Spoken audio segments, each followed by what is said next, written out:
ओम शांति। ओम शांति।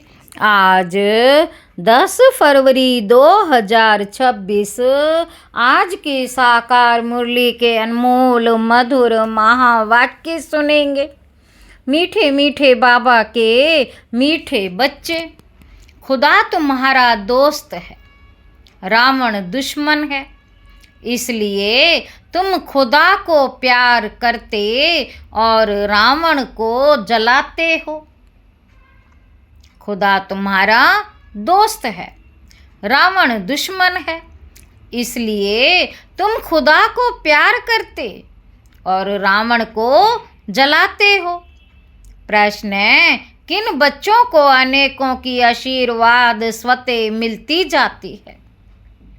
किन बच्चों को अनेकों की आशीर्वाद स्वतः मिलती जाती है? उत्तर है, बाबा कहते, जो बच्चे याद में रहे स्वयं भी पवित्र बनते और दूसरों को भी आप समान बनाते हैं, उन्हें अनेकों की आशीर्वाद मिल जाती है। वे बहुत ऊंच पद पाते हैं। बाप तुम बच्चों को श्रेष्ठ बनने की एक ही श्रीमत देते हैं। बच्चे किसी भी देहधारी को याद ना कर मुझे याद करो। गीत है, आखिर वह दिन आया आज। ओम शांति। ओम शांति का अर्थ तो रूहानी बाप ने रूहानी बच्चों को समझाया है। ओम माना मैं आत्मा हूँ और यह मेरा शरीर है। आत्मा तो देखने में नहीं आती है, आत्मा में ही अच्छे व बुरे संस्कार रहते हैं। आत्मा में ही मन बुद्धि है, शरीर में बुद्धि नहीं है। शरीर में बुद्धि नहीं है, मुख्य है आत्मा। शरीर तो मेरा है, आत्मा को कोई देख नहीं सकते। शरीर को आत्मा देखती है, आत्मा को शरीर नहीं देख सकता। आत्मा को शरीर नहीं देख सकता। आत्मा निकल जाती है तो शरीर जड़ बन जाता है। आत्मा निकल जाती है तो शरीर जड़ बन जाता है। आत्मा देखी नहीं जा सकती, शरीर देखा जाता है। वैसे ही आत्मा का जो बाप है, जिसको ओ गॉड फादर कहते हैं, वे भी देखने में नहीं आते हैं। उनको समझा जाता है, जाना जाता है। हम आत्माएं सब ब्रदर्स हैं। बाबा कहते, हम आत्माएं सब ब्रदर्स हैं। शरीर में आते हैं तो कहेंगे ये भाई है, भाई है, यह बहन भाई है। आत्माएं तो सब भाई भाई ही हैं। आत्माओं का बाप है परम पिता परमात्मा। जिस्मानी भाई बहन एक दो को देख सकते हैं, आत्माओं का बाप एक है, उनको देख नहीं सकते। तो अब बाप आए हैं पुरानी दुनिया को नया बनाने। नई दुनिया सतयुग थी, अब पुरानी दुनिया कलयुग है। इनको अब बदलना है। पुरानी दुनिया तो ख़त्म होनी चाहिए। पुरानी दुनिया तो ख़त्म होनी चाहिए ना। पुराना घर ख़त्म हो, नया घर बनता है ना। बाबा कहते, पुराना घर ख़त्म हो, नया घर बनता है ना। वैसे ये पुरानी दुनिया भी खल्लास होनी है। सतयुग के बाद फिर त्रेता द्वापर कलयुग, फिर सतयुग आना जरूर है। वर्ल्ड की हिस्ट्री ज्योग्राफी रिपीट होनी है। सतयुग में होता है देवी देवताओं का राज्य। सूर्यवंशी और चंद्रवंशी, उनको कहा जाता है लक्ष्मी नारायण की डिनाइस्टी, राम सीता की डिनाइस्टी। यह तो सहज है ना। फिर द्वापर कलयुग में और धर्म आते हैं। फिर देवताएं जो पवित्र थे वह अपवित्र बन जाते। इनको कहा जाता है रावण राज्य।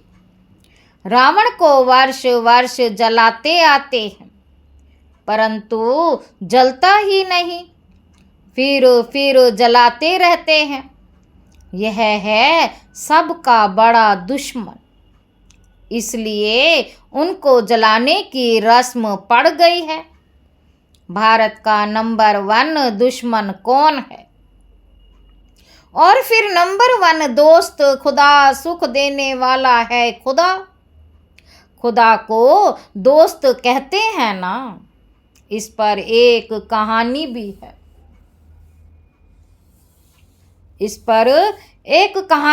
है। तो खुदा है दोस्त, रावण है दुश्मन। खुदा जो दोस्त है उनको कभी जलाएंगे नहीं, वह है दुश्मन। इसलिए 10 शीश वाला रावण बनाए, उनको वर्ष वर्ष जलाते हैं। गांधी जी भी कहते थे हमको राम राज्य चाहिए। राम राज्य में सुख है, रावण राज्य में दुख है। अब यह कौन बैठ समझाते हैं? पतित पावन बाप। शिव बाबा ब्रह्मा है दादा, बाबा हमेशा सही भी करते हैं। बाप दादा प्रजापिता ब्रह्मा भी तो सबका हो गया, जिसको एडम भी कहा जाता है। उनको ग्रेट ग्रेट ग्रैंडफादर कहा जाता है। मनुष्य सृष्टि में प्रजापिता हुआ, प्रजापिता ब्रह्मा द्वारा ब्राह्मण रचे जाते हैं, फिर ब्राह्मण सो देवता बनते हैं। देवताएं फिर क्षत्रिय वैश्य शूद्र बन जाते हैं। इनको कहा जाता है प्रजापिता ब्रह्मा मनुष्य सृष्टि का बड़ा। प्रजापिता ब्रह्मा मनुष्य सृष्टि का बड़ा। प्रजापिता ब्रह्मा के कितने ढेर बच्चे हैं, बाबा बाबा कहते रहते हैं। यह है साकार बाबा। शिव बाबा है निराकार बाबा। गाया भी जाता है प्रजापिता ब्रह्मा द्वारा नई मनुष्य सृष्टि रचते हैं। अब तुम्हारी ये पुरानी खाल है, ये है ही पतित दुनिया, रावण राज्य। अब रावण की आसुरी दुनिया खत्म हो जाएगी, उसके लिए ही यह महाभारत लड़ाई है। फिर सतयुग में इस रावण दुश्मन को कोई जलाएंगे ही नहीं, रावण होगा ही नहीं। रावण ने ही दुख की दुनिया बनाई है, ऐसे नहीं। जिनके पास पैसे बहुत हैं, बड़े बड़े महल हैं, वे स्वर्ग में हैं। जिनके पास पैसे बहुत हैं, बड़े बड़े महल हैं, वह स्वर्ग में है।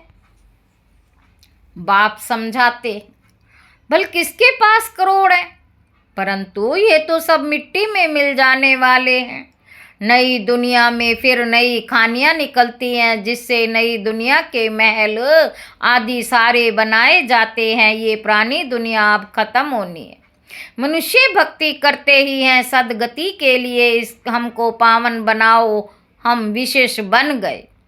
विशेष को पतित कहा जाता सतयुग में है ही। वॉइसलेस संपूर्ण निर्विकारी है, वहाँ बच्चे योग बल से पैदा होते, विकार वहाँ होता ही नहीं।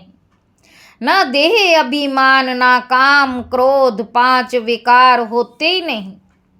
इसलिए वहाँ कभी रावण को जलाते ही नहीं। यहाँ तो रावण राज्य है। अब बाप कहते हैं तुम पवित्र बनो। ये पतित दुनिया खत्म होनी ही है। जो श्रीमत पर पवित्र रहते वही बाप की मत पर चल विश्व की बादशाही का वर्षा पाते हैं। इन लक्ष्मी नारायण का राज्य था ना, अभी तो रावण राज्य है जो खत्म होना है। सतयुगी राम राज्य स्थापन होना है। सतयुग में बहुत थोड़े मनुष्य रहते, कैपिटल दिल्ली ही रहती है, जहाँ लक्ष्मी नारायण का राज्य होता है। दिल्ली सतयुग में परिस्थान थी। दहली ही गद्दी थी। रावण राज्य में भी दहली कैपिटल है। राम राज्य में भी दहली कैपिटल रहती है। रावण राज्य में भी दिल्ली कैपिटल है, राम राज्य में भी दिल्ली कैपिटल रहती है, परंतु राम राज्य में तो हीरो जवाहरातों की मेल थी। अथा सुख था। अभी बाप कहते, तुमने विश्व का राज्य गंवाया है, मैं फिर तुमको देता हूँ, तुम मेरी मत पर चलो। श्रेष्ठ बनना है तो सिर्फ मुझे याद करो और किसी देहधारी को याद ना करो। अपने को आत्मा समझ मुझ बाप को याद करो तो तमो प्रधान से सतो प्रधान बन जाएंगे। तुम मेरे पास चले आएंगे, मेरे गले की माला बनकर फिर विष्णु की माला बन जाएंगे। माला में ऊपर में मैं हूँ, फिर दो हैं, ब्रह्मा सरस्वती। वही सतयुग के महाराजा महारानी बनते हैं। उन्हों की फिर सारी माला है। जो नंबरवार गद्दी पर बैठते हैं, मैं इस भारत को इन ब्रह्मा सरस्वती और ब्राह्मणों द्वारा स्वर्ग बनाता हूँ। भारत को इन ब्रह्मा सरस्वती और ब्राह्मणों द्वारा स्वर्ग बनाता हूँ। जो मेहनत करते हैं उन्हों के ही फिर यादगार बनते हैं। यह है रुद्रमाला और वह विष्णु की माला। रुद्रमाला है आत्माओं की और विष्णु की माला है मनुष्यों की। आत्माओं के रहने का स्थान वह निराकारी परम धाम है, जिसको ब्रह्मांड भी कहते हैं। आत्माएं कोई अड्डे मिसल नहीं है। आत्मा कोई अंडे मिसल नहीं है, आत्मा तो बिंदी मिसल है। हम सब आत्माएं वहाँ स्वीट होम में रहने वाली हैं। बाप के साथ हम आत्माएं रहती हैं। वह है मुक्ति धाम। मनुष्य सब चाहते हैं मुक्ति धाम में जाएं, परंतु वापस कोई एक भी जा नहीं सकते। सबको पार्ट में आना ही है। जब तक बाप तुमको तैयार कराते रहते, तुम तैयार हो जाएंगे तो फिर जो भी आत्माएं आए वे सब आ जाएंगी। फिर खल्लास, तुम जाकर नई दुनिया में राज्य करेंगे। फिर नंबरवार चक्र चलेगा। गीत में सुना है ना, गीत में सुना ना, आखिर वह दिन आया आज। बाबा कहते, तुम जानते हो जो भारतवासी अब नरकवासी हैं वह फिर स्वर्गवासी बनेंगे। बाकी सब आत्माएं शांति धाम में चली जाएंगी। समझाना बहुत थोड़ा है। अलफ बाबा के बे बादशाही, अलफ बाबा बे बादशाही। अलफ को बादशाही मिल जाती है। अभी बाप कहते हैं, मैं वही राज्य फिर से स्थापन करता हूँ। तुम 84 जन्म भोग अब पतित बन गए हो। पतित बनाया है रावण ने, फिर पावन कौन बनाते हैं? भगवान, जिसको पतित पावन कहते हैं। तुम कैसे पतित से पावन, पावन से पतित बनते हो? बाबा कहते, वह सारी हिस्ट्री जोग्राफी रिपीट होगी। ये विनाश है ही इसके लिए। कहते हैं ब्रह्मा की आयु शास्त्रों में 100 वर्ष है। यह जो ब्रह्मा है जिसमें बाप बैठ वर्षा दिलाते हैं, उनका भी शरीर छूट जाएगा। आत्माओं को बैठ आत्माओं का जो बाप है वह समझाते हैं। मनुष्य मनुष्य को पावन बना ना सके। मनुष्य मनुष्य को पावन बना ना सके। देवताएं कभी विकार से नहीं पैदा होते। पुनर्जन्म तो सब लेते आते हैं ना। बाप कितना अच्छी तरह से समझाते हैं कि कहाँ तकदीर जग जाए। बाप आते ही हैं मनुष्य मात्र की तकदीर जगाने। सब पतित दुखी हैं ना, त्राही त्राही कर विनाश हो जाएंगे। इसलिए बाप कहते हैं, त्राही त्राही करने के पहले मुझ बेहद के बाप से वर्षा ले लो। यह जो कुछ दुनिया में देखते हो ये सब खत्म हो जाना है। Fall of Bharat, rise of Bharat, fall of Bharat, rise of Bharat, इसका ही खेल है। राइज ऑफ वर्ड, स्वर्ग में कौन कौन राज्य करते हैं ये बाप ही बैठ समझाते हैं। राइज ऑफ भारत देवताओं का राज्य, फॉल ऑफ भारत रावण राज्य। अभी नई दुनिया बन रही है, बाप से पढ़ रहे हो नई दुनिया का वर्षा लेने। कितना सहज है। यह है मनुष्य से देवता बनने की पढ़ाई। ये भी अच्छी रीति समझना है कौन कौन से धर्म कब आते। द्वापर के बाद ही और धर्म आते हैं। पहले सुख भोगते हैं फिर दुख। ये सारा चक्र बुद्धि में बिठाना होता है, जिससे तुम चक्रवर्ती महाराजा महारानी बनते हो। सिर्फ अलफ और बे को समझना है। अब विनाश तो होना ही है। हंगामा इतना हो जाएगा जो विलायत से फिर आ भी नहीं सकेंगे। इसीलिए बाप समझाते हैं भारत भूमि सबसे उत्तम है। जबरदस्त लड़ाई लगेगी फिर वहाँ के वहाँ ही रह जाएंगे। 50-60 लाख भी देंगे तो भी मुश्किल आ सकेंगे। भारत भूमि सबसे उत्तम है, जहाँ बाप आकर अवतार लेते हैं। शिव जयंती भी यहाँ मनाई जाती है। सिर्फ श्री कृष्ण का नाम डालने से सारी महिमा ही खत्म हो गई है। सर्व मनुष्य मात्र का लिबरेटर यहाँ ही आकर अवतार लेते हैं। शिव जयंती भी यहाँ मनाते हैं। गॉड फादर ही है जो आकर लिबरेट करते हैं। तो ऐसे बाप को ही नमन करना चाहिए, उनकी ही जयंती मनाना चाहिए। बाप को ही नमन करना चाहिए, उनकी ही जयंती मनाना चाहिए। वह बाप यहाँ भारत में आकर सबको पावन बनाते हैं। तो ये सबसे बड़ा तीर्थ ठहरा। सबको दुर्गति से छुड़ाए सदगति देते हैं। बाबा कहते ये ड्रामा बना हुआ है। अभी तुम आत्माएं जानती हो हमारा बाबा हमको इस शरीर द्वारा ये राज समझा रहे। हम आत्मा इस शरीर द्वारा सुनते हैं। आत्म अभिमानी बनना है, अपने को आत्मा समझ बाप को याद करो तो कट निकलती जाएगी और प्योर बन तुम बाप के पास आ जाएंगे। जितना याद करेंगे उतना पवित्र बनेंगे, औरों को भी आप समान बनाएंगे तो बहुतों की आशीर्वाद मिलेगी, ऊंच पद पा लेंगे। इसलिए गाया जाता है सेकंड में जीवन मुक्ति। अच्छा, मीठे मीठे सिक्के लदे बच्चों प्रति माता पिता बाप दादा का याद प्यार और गुड मॉर्निंग। रूहानी बाप के रूहानी बच्चों को नमस्ते। हम रूहानी बच्चों की रूहानी बाप दादा को याद प्यार और गुड मॉर्निंग। नमस्ते बाबा, नमस्ते, शुक्रिया बाबा, शुक्रिया। धारणा के लिए मुख्य सार है। पहला पॉइंट है श्रीमत पर पवित्र बन, हर कदम बाप की श्रीमत पर चल, विश्व की बादशाही लेनी है।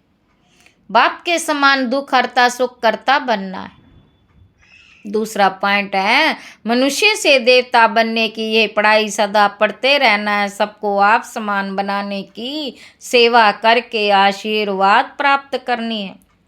वरदान है कल्याण की वृत्ति और शुभ चिंतक भाव द्वारा विश्व कल्याण के निमित्त बनने वाले तीव्र पुरुषार्थी भव। तीव्र पुरुषार्थी वह है जो सभी के प्रति कल्याण की वृत्ति और शुभ चिंतक भाव रखे। भल कोई बार बार गिराने की कोशिश करे, मन को डगमग करे, विघन रूप बने, फिर भी आपका उसके प्रति सदा शुभ चिंतक का अडोल भाव हो। बात के कारण भाव ना बदले, बात के कारण भाव ना बदले। हर परिस्थिति में वृत्ति और भाव यथार्थ हो तो आपके ऊपर उसका प्रभाव नहीं पड़ेगा। फिर कोई भी व्यर्थ बातें देखने में नहीं आएंगी, टाइम बच जाएगा। यही है विश्व कल्याणकारी स्टेज। स्लोगन है, संतुष्टता जीवन का श्रृंगार है। इसलिए संतुष्ट मणि बन संतुष्ट रहो और सर्व को संतुष्ट करो। अव्यक्त इशारे। एकता और विश्वास की विशेषता द्वारा सफलता संपन्न बनो।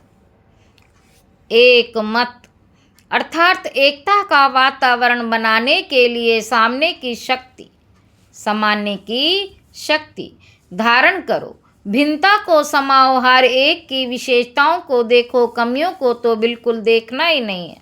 जैसे चंद्रमा अथवा सूर्य को ग्रहण लगता है तो कहते हैं कि देखना नहीं चाहिए, नहीं तो ग्रहचारी बैठ जाएगी तो किसी की कमी भी ग्रहण है, उसे कभी नहीं देखो। कमी भी ग्रहण है, कभी नहीं देखो। अच्छा, ओम शांति।